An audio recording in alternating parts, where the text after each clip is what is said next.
Welcome back to the channel. In today's video, we're setting the stakes and pumping the brakes as we talk about the Read What You Own challenge and my December TBR.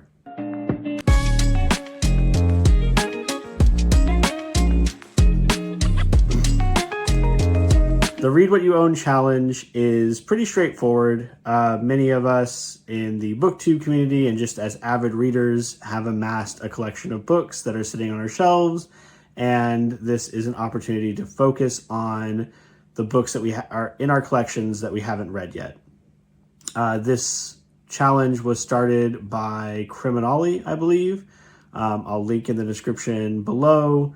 And it's one that I didn't get wind of until after I had already set my TBR for November. But it seems like this challenge is pretty loose in its rules. And so what we're going to do today is just set my own terms for how I'm going to approach the challenge and then talk about some books that I'm going to put onto my TBR for this month in order to get some of those books that have been collecting dust on my bookshelves read. Most every room in my house has a bookshelf. We have something like 2,000 books or close to it in the house.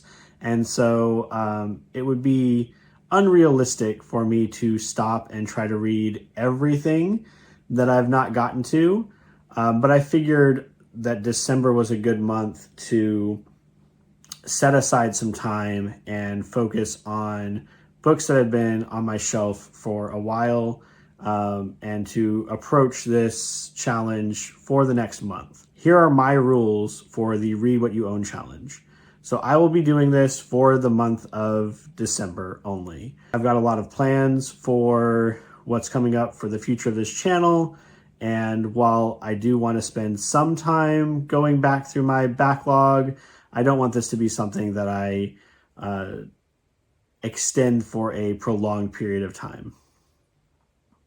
I will not make any new purchases for the month of December. All books that I read for the month of December, including my graphic novels, have to be books that I purchased before 2023. This is not just an opportunity for me to catch up with the things I've collected and amassed this year. This is to go back and read some things on my shelf that I've kind of neglected as hype for new books kind of overtakes the excitement of those older titles.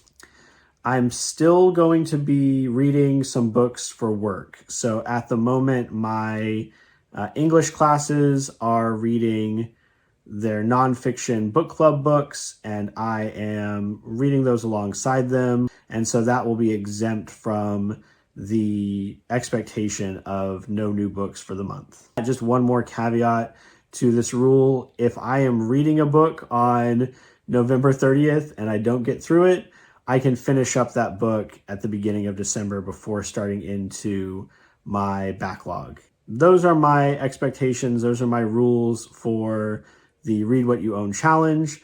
I've collected a number of books here that have just been sitting on my shelf and I'm really interested in reading and finishing up.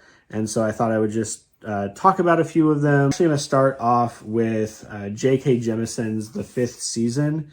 The reason why I pulled this one as the one I want to start the month with is that in addition to being something that's been on my shelf for a while and been on my TBR for a while, this was also recommended to me by a coworker who found out that I liked Sanderson. We've had a couple of talks about the Secret Project books from this year, and he said that he felt this series really captures the same energy and the same storytelling as Sanderson. So this is going to be the first thing I pick up in the month for sure, after, again, whatever I'm finishing up for November. I have Dennis Lehane's Shutter Island. So the film Shutter Island is one I've watched many times. I really enjoy the movie. I picked this book up, I think, when the film came out.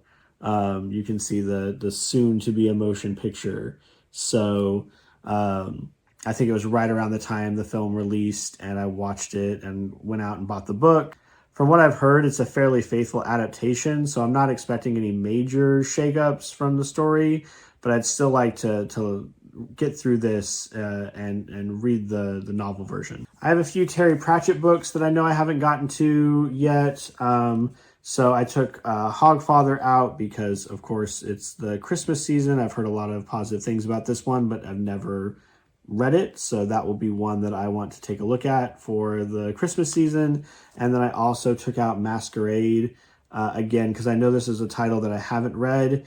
It gets a little murky for me with the Watch series. So I know I've read several of those, and at some point I want to go through and just read them all in order. But I know for sure these are a few Terry Pratchett's that I've not read yet.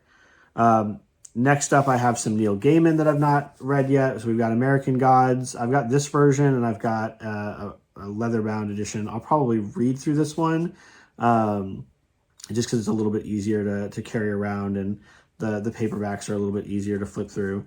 I don't know much about the book, honestly, which is kind of surprising because it's had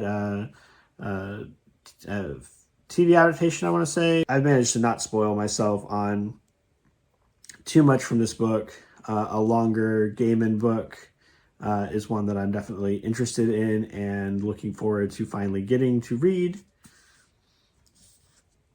Along with that, I have a set of Gaiman books that I have read before, but I haven't read these versions. So the art for these is something different than what I've read in the past. So we've got the Graveyard Book. We've got Fortunately the Milk. And we've got Coraline. Again, all three of these books are ones that I've read before, but not with this art and not these copies. So I want to read those as well. And I think those will be quick reads. So be some cozy end of the year reading for me. All right, I've got Ruth Ware's The Turn of the Key. Now, this is not one that I picked up. This is one that my wife purchased, but it's in the thriller mystery genre, and those tend to read pretty quickly for me. It's one that I am interested in looking into and reading, and it's been on our shelf for a few years at this point. So I'm going to take a look at this, see if I enjoy Ruth Ware's style, and we've got a few more Ruth Ware titles, I believe, if this does turn out to be something that I enjoy. All right, my big one for this month is going to be to try to read through Tales of the Arabian Nights. This might be one that I have to do piecemeal throughout the month. It is a very lengthy book. It's 661 pages, so that's a decent amount.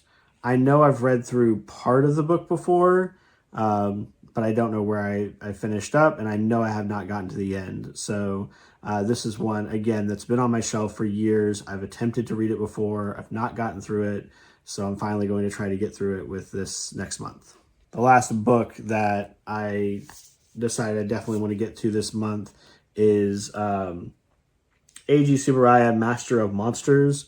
So this is a book all about the creator of Ultraman and his different projects. Again, it's a book that I know I've started before, but I know I did not finish the book. And so I want to give it another try and make sure that I finish it this time and get all the way through the book. This challenge provided the opportunity to really stop and think about, what have I not gotten to? What's been sitting on my shelf? What do I need to read? So now I'd like to hear from you. Are you participating in the Read What You Own challenge? Be sure to drop those comments below.